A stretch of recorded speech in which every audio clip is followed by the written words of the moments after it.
Hello. आज सकाळची सुरुवात झाली. हे असं रात्रीच घेतलेलं दूध फाटलं आहे, कारण मी रात्री ते गरम न करता तसंच फ्रीजमध्ये ठेवलं होतं, कारण खूप उशीर झाला होता आम्हाला. म्हणून मी म्हणलं सकाळी गरम करू, तर ते फाटलेलं होतं. आणि नंतर आद्विकला टिफिनसाठी ते शेंगदाण्याची पोळी बनवून देत होते. त्या फाटलेल्या दुधाचं मी मस्त असं पनीर बनवलं फ्रेश. त्याची मी पनीर भुर्जी बनवली आद्विकसाठी. नंतर सगळी कामं आवरली आणि आम्हाला बाहेर जायचं होतं, म्हणून यांनी फ्रूट्स कट करून दिले आणि आम्ही ते दोघांनी फ्रूट्स खाल्ले.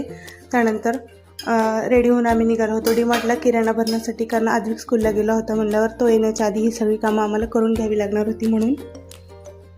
त्यानंतर डीमार्टमध्ये गेलो होतो सकाळीच, म्हणून तेवढी जास्त काही गर्दी नव्हती आणि लवकरच आवरला आमचा. अर्धा एका तासात आम्ही घरी पण आलो. सगळी शॉपिंग केली, जी लिस्ट करून नेली होती ती सगळी घ्यायची होती. आणि महिन्याचा किराणा जो काही असतो तो भरला, कारण महिनाभर पुन्हा टेन्शन नसतं किराणा भरायचं. हे राहिलं ते राहिलं असं काही होत नाही. आणि घरी आल्यावर सगळा किराणा काढून ठेवला. सायंकाळच्या वेळी मला फ्रीज क्लीन करायचा होता, खूप दिवसाचा तो राहिला होता.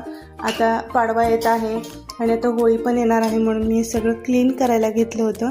पटापट असं फ्रीज क्लीन करून घेतलं. फ्रीजमधलं आधी सगळं सामान मी बाहेर काढून घेतलं. जे काही अनवॉन्टेड होतं ते सगळं फेकून दिलं आणि सगळं स्प्रे मारून असं क्लीन करून घेतलं. थोडा वेळ ते उघडंच ठेवलं होतं, जेणेकरून त्याचा स्प्रेचा जो वास आहे तो निघून जाईल. बंद करून उघडं ठेवलं होतं.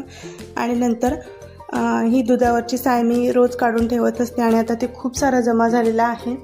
मला त्याचं तूप करायचं आहे, पण वेळ काही भेटत नाही आहे. म्हणलं करू कधीतरी.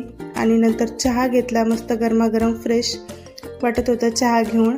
आणि रात्रीच्या वेळी भाजीपाला आणला, जो फ्रीज क्लीन केला होता. आता त्यामध्येच हा भाजीपाला सगळा निवडून नीट करून ठेवायचा होता, म्हणून मी इकडे TV बघत बघत भाजीपाला पण नीट केला. आणि आद्विकला यात्रेतून हा हत्ती आणला होता आणि तो काही याला सोडत नाही अजून 2 दिवस फक्त.